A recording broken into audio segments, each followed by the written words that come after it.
Alright, so I'm going to show you some easy tips for your motion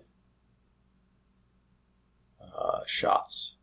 So the first one is you've got to do shots with a blur on your main image. So you got to so if you can't get a blurred shot like this, where the motion is clearly blurred,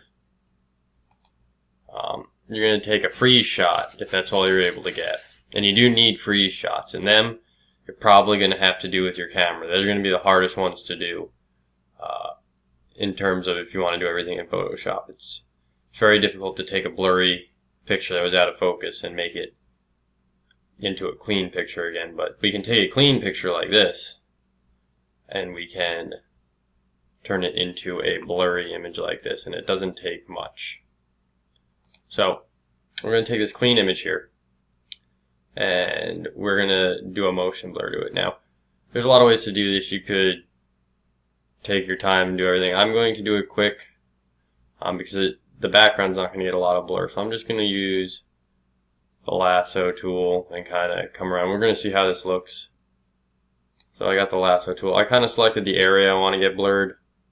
And yeah, it's going to pick up a little of the rest of it. But just to kind of show you, we're going to go to filter, and then we're going to go to blur. And there's a lot of blurs. And if you want to experiment with other ones, go right ahead. But we're going to hit motion blur. And as you can see to our picture here, it is doing blurs. Now, one thing we can do that's nice is before we do this, we can right click here and convert this to a smart object.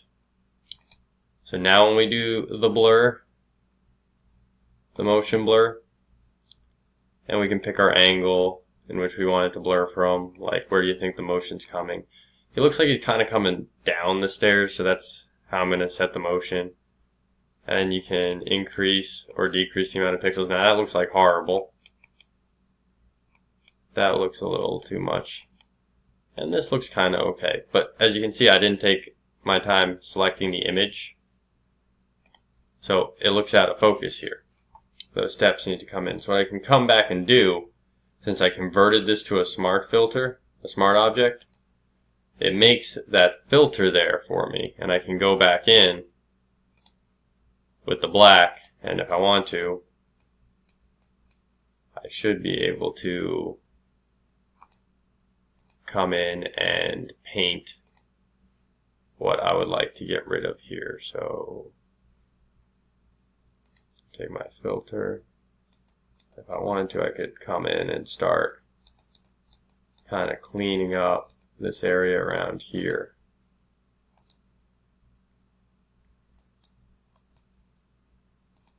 Increase my opacity and make it faster. And you can come up around the image and just kind of clean up what you want and leave distorted what you want to, you know.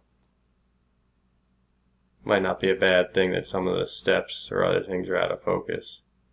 You can come in, clean up what you want to clean up real quick. And this is cool too, because unlike the camera, I can decide, like, maybe I want to put some stuff back. Like, maybe I want to still have a very clean looking face in here. I don't. But you do always have that option when you use this tool. You use the mask and the filter. Now you could have just been like, just taken your time and selected it really well. That is always an option. But that is a simple way to do a motion blur, to take this and go to here. Or